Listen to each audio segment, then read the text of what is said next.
신문 브리핑입니다. 동아일보부터 보시죠. 업무 방해와 정보통신망법 위반.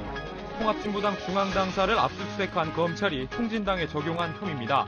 검찰은 통진당 측과 대치와 충돌을 반복한 끝에 당원 명부가 들어있는 서버를 오늘 새벽 압수했습니다. 싸움을 계속해왔던 당권파, 비당권파는 압수수색에 대해서만큼은 한 목소리로 뭉쳐 비난했습니다. 이면입니다.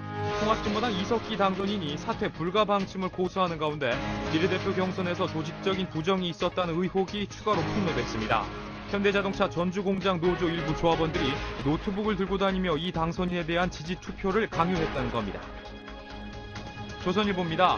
이변은 오래가지 않았습니다. 민주통합당 당대표 최고위원 선출을 위한 부산 대의원 경선에서 이해찬 후보가 승리했습니다. 이에 따라 전날 울산 경선에서 4위로 추락했던 이 후보가 친노 초강세를 보이는 부산에서의 승리를 바탕으로 기사회생했다는 평가가 나오고 있습니다. 같은 신문 신면입니다. 3조 원대 다단계 사기극을 벌여 희대의 사기꾼으로 불리며 경찰의 수배를 받아오던 조희팔 씨가 작년 중국에서 사망했다고 경찰이 밝혔습니다. 그러나 3만여 명의 피해자들은 조 씨의 사망 조작 가능성을 제기하며 강하게 의혹을 제기했습니다. 한겨레입니다. 고리 원자력 발전소에서 옛 소련 체르노빌 원전 사고 규모의 사고가 날 경우 바람이 부는 방향에 따라 최대 85만 명이 암으로 숨지고 628조 원의 경제적 피해가 발생한다는 분석 결과가 나왔습니다. 한국수력원자력 측은 발생 가능성이 전혀 없는 가정에 불과하다고 일축했습니다. 경향신문입니다. 노무현 전 대통령의 친형 권평 씨의 비리를 추사하고 있는 검찰이 당초 수백억 뭉칫돈 계좌 의혹에서 한 발 빼는 듯한 모습을 보이고 있습니다. 검찰은 당시 뭉칫돈이 노 씨와 관련이 있다고 말하는 것은 아니라고 밝혀 관련 의혹이 부풀려졌다는 분석입니다. 한국일보를 보시죠. 휴대폰을 장시간 사용하는 어린이들이 주의가 산만해지거나 공격적인 성향을 보이는 과잉 행동장애의 위험성이 큰 것으로 나타났습니다. 휴대폰에서 나오는 전자파가 어린이들에게 더 잘 흡수돼 정서와 행동 발달에 심각한 장애를 유발하는 것으로 드러났습니다. 마지막으로 스포츠 동아입니다. 일본 오릭스의 이대호가 최근 7경기에서 4개의 홈런을 몰아쳤습니다. 특유의 몰아치기에 들어간 이대호가 일본 프로야구에 점차 적응하면서 일본 수수에 대한 자신감이 생겼다는 평가입니다. 불리한 스트라이크 존을 극복하는 정확한 눈이 이대호의 가장 큰 장점으로 꼽혔습니다. 지금까지 신문 브리핑이었습니다.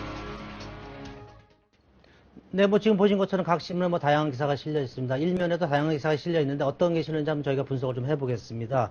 그것도 오늘 공교롭게 보니까 동아일보, 조선일보에 국회에 관련된 기사가 있습니다. 근데 이맘때쯤 되면 이제 5월 30일부터 이제 19대 국회가 시작되는데 이 18대 국회, 19대 국회에 대한 공과 또 아니면 앞으로 된 기대 이런 걸 싣고 있는데 동아일보 같은 경우는 그 기획을 했습니다. 그래서 그 9대 국회에 대한 10가지 재원 이렇게 했었고 4면 5면에 걸쳐서 기획 기사를 싣고 있습니다. 재밌게 봤는데요. 10개 재원 중에 솔직히 한 개라도 300명이 제대로 지키면 좋지 않을까. 전 그런 생각이 10개 다 지키는 건 전 절대 안 될 것 같고요. 네. 하나라도 지켰으면 싶더라고요. 요새 통합진보당 사태 보면 네. 국회부터 법을 지켜라라는 그 네. 부분이 좀 제일 마음에 와닿는 것 같습니다. 그 중앙일보 같은 경우는 그 제2의 의원회관이죠. 그걸 건설하고 있는데 이 돈이 무려 들어간 돈이 2,200여 원이나 된다고 합니다. 그리고 또 직기를 바꾸는데 38억 원인가요? 그 정도가 들어간다는데 국민 입장에서는 굉장히 큰 돈이죠, 이게. 재활용할 수 있는 건 좀 했으면 좋겠다. 어디 보면 미국은 대통령 책상도 물려 쓴다는데 예. 저거 보면 좀 화나죠? 예, 정치부 조신 차장 나오셨는데 이런 거 좀 주변에서 많이 보시죠? 예, 저희가 작년에도 한번 다뤘습니다만 그 국회의원 임기가 갈릴 때마다 멀쩡한 가죽 소파라든지 책상이 무더기로 나오거든요. 참 아깝죠. 예, 하여튼 그런 거 좀 잘 활용을 했으면 예산 절약을 하고 국고 낭비라든가 이런 걸 막을 수 있지 않을까 그런 생각이 듭니다. 그 다음은 이제 통합진보당은 압수수색과 관련한 기사가 있는데 이 언론의 그 논조를 좀 보면 두 가지로 좀 확연히 좀 갈리는 것 같습니다. 대부분의 언론은 검찰의 정당한 법 집행에 대한 물리력 행사에 대한 비판적인 기사가 있고 그다음에 사실 보도를 물론 하고 있습니다. 그리고 이제 나머지 또 한 부류의 신문은 검찰의 정당 문제에 대해서 너무 깊숙하게 개입을 한다라는 그런 비판적인 기사가 있습니다. 특히 이제 경향신문 같은 경우에 검찰의 정당 정치에 개입한 것이 논란이 되고 있다는 건 뉴스 분석으로 좀 다루고 있고요. 한겨레 신문은 진보당 안방 뛰어든 검찰 무리한 개입 논란 이런 제목의 기사를 달고 있는데